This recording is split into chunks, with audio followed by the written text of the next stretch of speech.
They're getting more health care than they've ever gotten in their lives. They get around-the-clock mental health care, dental care, medical care, and they get 3 squares. Now, this hunger strike, Jessica, because they don't have ethnic food, what do we want? Chicken chimichangas, chalupas, pico de mayo, de gallo. Does the Jamaican in there for homicide, does he get jerk chicken? It's not Epcot, Jessica. It's a ICE detention facility. 50 people have died in those facilities, and they didn't die because they didn't have chimichangas. So that's just Jesse Waters going, I get to be racist on Fox News. Yeah, and let's abuse people because that's the moral family values thing to do. Is it? Is it, or are you a giant a-hole? All right, Yaz, give us the story on how badly people are being treated by ICE, and I guess how much right-wingers like it. Because I'm not speaking for you guys, but if you think that that's like a wonderful thing to abuse other human beings, something a little off with you. All right, go ahead.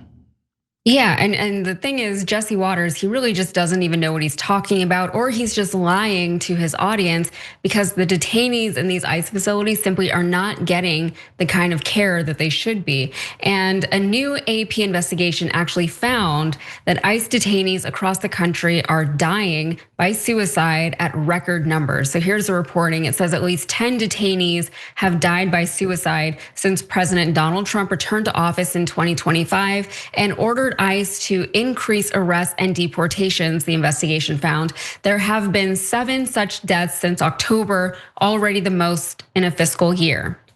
And 7, it doesn't sound like that big of a number. It might not seem like a big deal, but prior to the start of Trump's second term, ICE had usually recorded 1 or 0 deaths by suicide annually. So the suicides actually account for nearly a fifth of the 51 deaths in ICE custody since January 2025. The majority of those deaths were from natural causes, and experts say that many of them would have been preventable with timely medical care.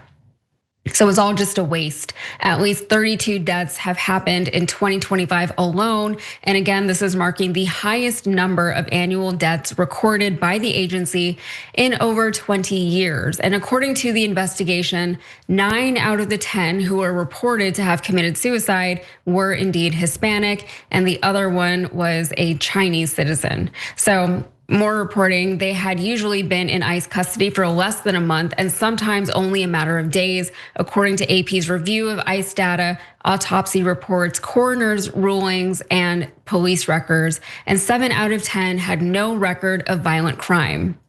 So we know how infuriating that all is. The fact that none of this needed to happen, the fact that they said they were going after these violent criminals, and these are just people who are in there, grandparents, children, non-violent people. But now the question is, why has this number increased so dramatically during this Trump era? Well, according to AP, there is a multitude of contributing factors, including ICE detainees report intense stress after being detained. There's fear of going back to countries where they say they will not be safe. There's frustration and loneliness over the inability to communicate due to a language barrier. And of course, there's helplessness due to the fact that our immigration laws are incredibly complex and difficult to navigate.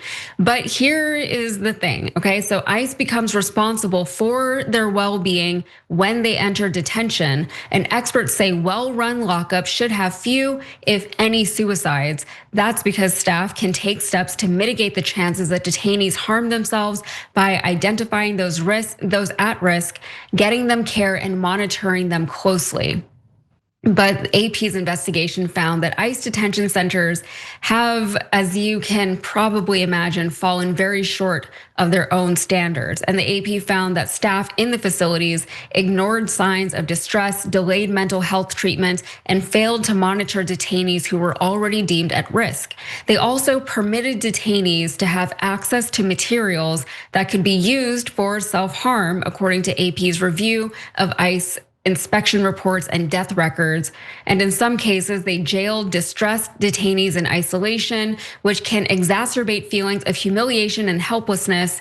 And ICE has repeatedly asserted that it screens detainees within 12 hours of arrival for medical, dental, and mental health conditions. At least 3 of the 9 facilities where ICE detainees died by suicide have struggled to meet that standard, according again to the ICE inspection reports and jail records. So in one case, a man named Chao Feng Ge entered an ICE facility run by the GEO group, already in mental distress, and he had previously attempted suicide while he was in state custody. But did the ICE facility take any of this into consideration the way that they were supposed to, according to their own standards? No, they did not. And according to his family's attorney, David Rankin, in 5 days at the facility, he did not get the mental health treatment and was unable to communicate because no one spoke Mandarin. Ultimately, Ge went unmonitored before he was found hanged in a shower stall. And he said that it's clear that ICE has taken very few steps to ensure the safety of these people. They appear to want to make this process as cruel and inhuman as possible. It's completely unacceptable. And we know that the Trump administration really just does not care at all about the well-being of these immigrants. They have said that much themselves. We've heard the way that they talk about these immigrants, whether they're legal here, whether they're violent or not. Especially, Trump says out loud that he sees them all as, quote, the worst of the worst. Okay, that's how he talks about these people.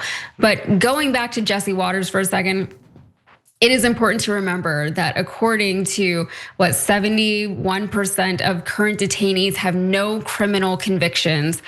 And many of those convicted have only minor offenses, including traffic violations. So this is why you're seeing detainees at New Jersey's Delaney Hall, for instance, go on a hunger strike and a labor strike to protest all of the inhumane conditions that they're now forced to live with. And that is a little bit of what Jesse Waters was referring to. But what they say over at the New Jersey Delaney Hall Detention Center, one of the detainees said, "We're not treated like people, we are treated like animals." And yeah, I think that just about sums it up. All of this is so incredibly unnecessary, but I'm not surprised, Cenk, that this is what the administration is doing, given all the rhetoric and all the hateful people who are there in our administration right now. But the people who are still supporting this administration, I don't know what to do with them anymore. Yeah. So lots to say there, because I want to give some people some options as to what they can support in terms of policy here.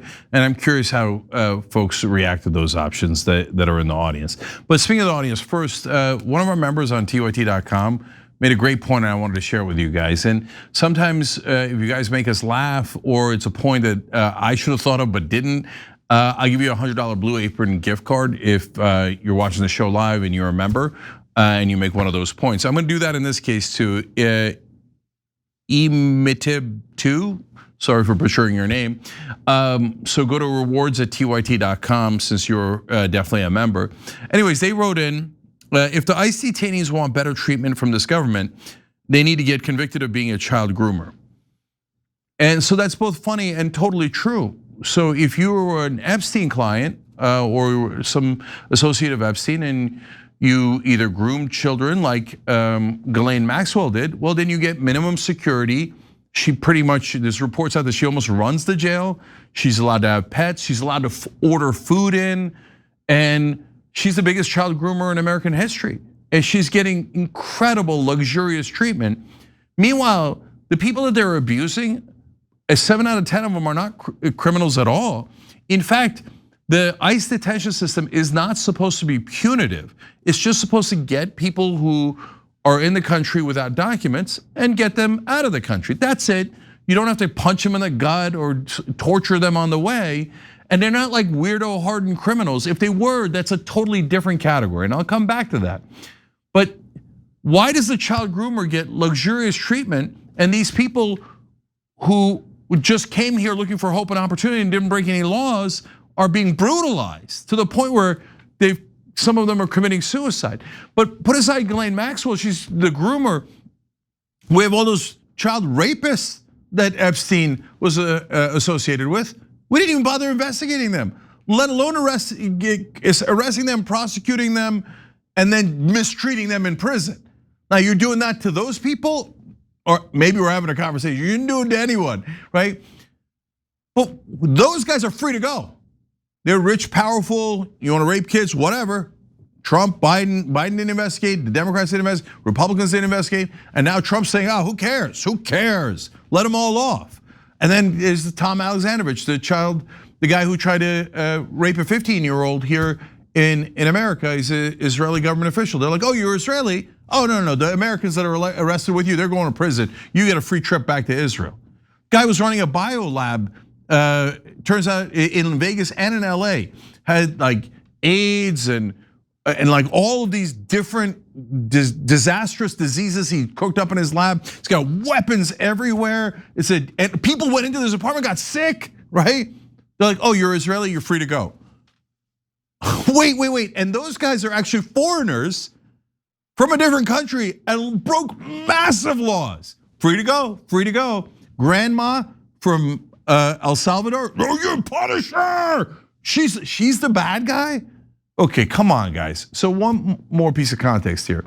Normally, in a given year before Trump, it's not like ICE didn't exist, they did exist. And so would suicides happen from time to time? Yeah. So there would be either 0 or 1 suicides every year. So about half a suicide a year. In an incomplete year, we already have 10. So totally out of proportion to anything that's happened before. Partly because sometimes they're putting them in isolation, which is a form of torture. For what? They didn't even, you're gonna deport them. You don't have to torture them along the way. So and by the way, 51 died overall mostly from natural causes. A lot of them from conditions that weren't treated. Because they go in there and they're like, yeah, right, yeah, sure you got cancer, buddy. Oh, damn, he died of cancer. Yeah, you're supposed to treat people. They're not prisoners, but even if they were, guys, this isn't how you should treat prisoners. All right, so finally, here's your 3 choices, roughly speaking, right? Some folks were extreme on one end, and they said, even if they're undocumented criminals, no, we shouldn't deport them, and we should have an open border. And if you think that the people didn't say that, no, they did. I debated them. And I said, look, brother, what do you want? You'll have 3 billion people in the country if you have open borders. And they never really had a good answer for that. But guys, they're a tiny, tiny group. Barely any of them exist. I know, I debated them. They're microscopic, right? So then there's a great majority of the country that goes, well, if you're undocumented and you're a criminal, of course we're gonna deport you, right? Should we close the border? Well, the border should always be closed. It doesn't mean close as in we're not allowing anyone in. We're not allowing anyone in without documents, without going through the legal process, but we have an asylum process, and that process should be relatively easy to use and quick in both directions. If you don't get asylum, sorry, but you gotta go back right away. If you do get asylum, okay, then you're in right away. And there's tons of good asylum cases of people who helped our military, people who were being abused or would get killed by gangs, et cetera, if they went back. And then finally, we wanna, so folks who say, yeah, deport folks who are criminals, but don't abuse them, don't torture them, just deport them, right? Even if they're criminals, you don't have to, stick an ice pick in their eye before you deport them. And don't deport them to the wrong countries, just deport them to the country they came from, right? That's the lion's share of the American population. And now, though, unfortunately, there's a different extremist group and they're in charge. So that's the Trump guys and others who say, no, let's hurt them on the way out. Let's sometimes deport them to the wrong country. Sometimes let's deport American citizens because, I don't know, they were Latino and we picked them up and we didn't check. That has happened many times. Let's kill some of, or through neglect, have some of them die in prison. Let's set up weirdo things like alligator Alcatraz. So like, oh yeah, we're gonna get alligators to eat you. What are we, like Frankenstein? We're like the Dr. Mengele? No, Americans are good people. You can't break the law and there's gotta be consequences for breaking the law. But this kind of extreme behavior to hurt folks just because they're immigrants who are undocumented is not right and it's not American.